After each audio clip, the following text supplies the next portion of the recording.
This year is our year. This is our year. I still have no idea, absolutely no idea why Dave Roberts did that, because he could have jinxed his squad so badly, but fortunately for Dave Roberts and the rest of the Dodgers, they're doing well 5 games into the World Series. We're going to go ahead and recap what happened yesterday. Clayton Kershaw was on the bump against Tyler Glasnow, this 6'8" long-haired GQ dream. Everyone is overhyping this kid. I want him to be special, but we're going to go ahead and break down as to why he's more, I don't want to say overrated just yet, but 100% overhyped. Clayton Kershaw, he was on the other side of the bump. He made postseason history yesterday as the Dodgers, well, they do what the Dodgers were supposed to do. So without further ado, let's go ahead and break it down right now. So the first inning, it was about as bad as it can get for Tyler Glasnow, because the very first at-bat of the game, Mookie Betts, he fouls pitches off. After 8 pitches, he doubles. And I tweeted it. I said that is a horrible start, because Tyler Glasnow, the name of the game for him is striking people out with as little pitches as possible, because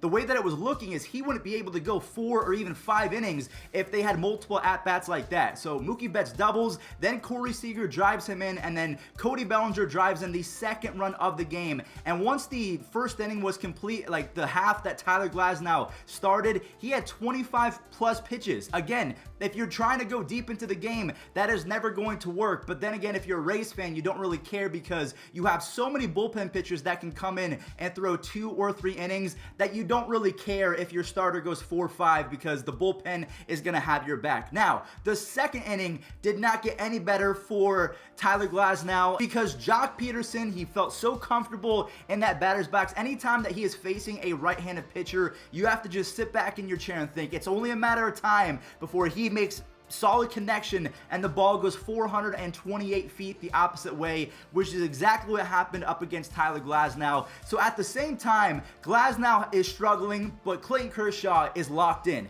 He was great up until the 3rd inning, and I knew that he wasn't going to go unscathed. There's no way that you are going to shut out the Rays in a playoff game. They fight too hard. They have the best hitter on planet Earth right now in Randy Arozarena. There's no way that he was going to shut them out. So I predicted that he was going to go 6 innings with 2 earned runs. I did say that he was going to have 11 strikeouts. I was wrong on that, but if you watch the game, you know that I'm pretty much perfect in regards to my predictions thus far. And that's exactly what happened in the 3rd inning. He gives up 2 earned runs to Yandy Diaz and Randy Arozarena. They drive in a couple RBIs and they make it a 3-2 game. And at this point, I'm kind of losing it, because there's a lot of game left for Clayton Kershaw to make my prediction look not that great. But the 4th inning, was a turning point, because Kershaw was struggling mightily. I for sure thought that he was going to have a 4 earned run stat line by the time that this game was over, specifically in regards to the 4th inning, because I thought the Rays were about to explode. But he got out of it without giving up a single run, because Manuel Margot was trying too hard. He must have thought that he was Jackie Robinson or Grady Sizemore or Honus Wagner, Ty Cobb, or Jacoby Ellsbury in his prime, trying to steal home like that. You just can't do that in Game 5 of the World Series unless you know without a doubt that you are going to be safe. And it was very close, so I will kind of tip my cap for the effort. I respect it, but you just can't make that play, because Kershaw admitted after the game that he prepares for moments like that. When Max Muncy crashes in, he knows without even hearing anything, seeing Max Muncy crash in, he instantly steps off and then fires it home. I mean, it could have gone sideways. Clayton Kershaw could have misthrown it, and again, that's what Margot was probably hoping for, because Kershaw comes up, then he comes real slow down in his stretch, and it could have been bad, but it worked out in the Dodgers' favor. And then Max Muncy pretty much seals the deal with a no-doubt home run with one of my favorite bat flips in the game. And honestly, it could be one of my favorite bat flips of all time. I mean, I'm not going to put it ahead of Jose Bautista. I'm a big fan of Tim Anderson's bat flip as well. There's a lot of awesome bat flips that have happened in the last decade, I would say, but the one consistently from Max Muncy has to be one of my favorites that I've ever seen in my life. So that no-doubt shot off Tyler Glasnow, that gives him a 4 earned run stat line. Like I said in the last video in which Tyler Glasnow started in game number 1, if you do not score 5 runs when Tyler Glasnow is starting in that game, you are not going to win. he has been statistically one of the worst starting pitchers, maybe the first. I don't know how to look for that history or those statistics, like who is the worst starting pitcher of all time. Well, he's given up 26 earned runs, and he has a 6.56 ERA. But because he has a cool curveball and he throws 101 miles an hour and he's 6'8" with long hair and he's handsome, and it negates it all. Apparently, because he strikes out a lot of people, I mean, it just...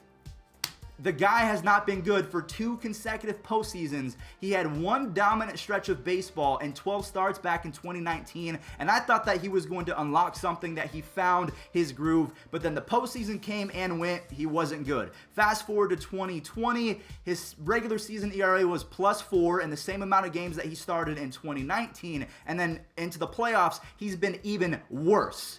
Now, on the flip side, Clayton Kershaw, he's gotten better in this 2020 postseason. He has an ERA under 3. He has 37 strikeouts to, I think, 5 walks. So he has been lights out, to say the least. He had 1 bad start, I believe, in the NLCS against the Braves, I think it was, and then he was dominant against the Brewers. So I would say, for the most part, Clayton Kershaw is going to get an A grade for this 2020 postseason. And also, with 6 strikeouts yesterday, he becomes the #1 postseason leader in strikeouts, passing Justin Verlander. Obviously, Verlander, he was out for the entire year with an injury to his arm. I believe he had Tommy John surgery. So if he was playing this year, I don't think that Kershaw would have passed him up, because I think Verlander would have had 20, 30 strikeouts in this year's postseason. Maybe even would have been the difference in the Astros making the World Series versus not making the World Series. So in the final inning of that game, the 9th inning, Blake Treinen came in. No more Kenley Jansen. Dave Roberts, he went with the guy that was having a hot hand, even though Treinen hasn't really had the hot hand. He trusted his gut. He struck out 2 of the 3 final outs. And just 2 years ago, I want to put this into perspective.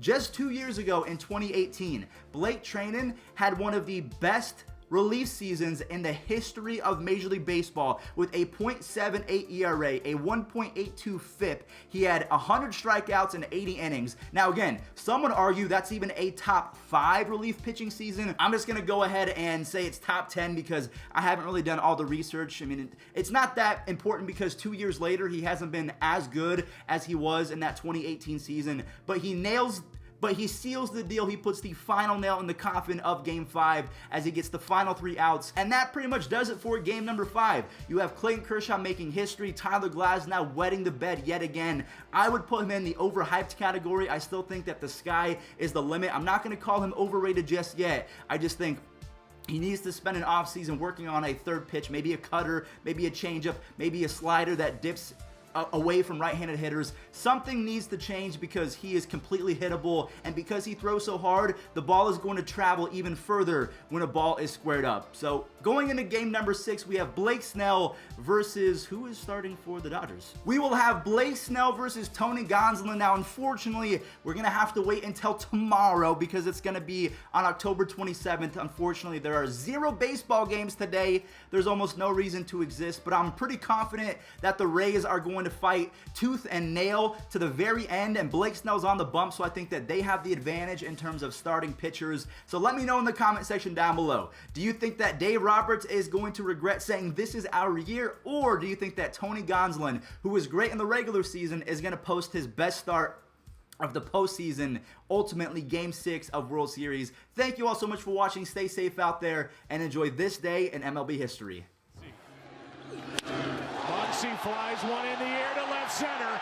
Back at the wall, and it's gone! It's over!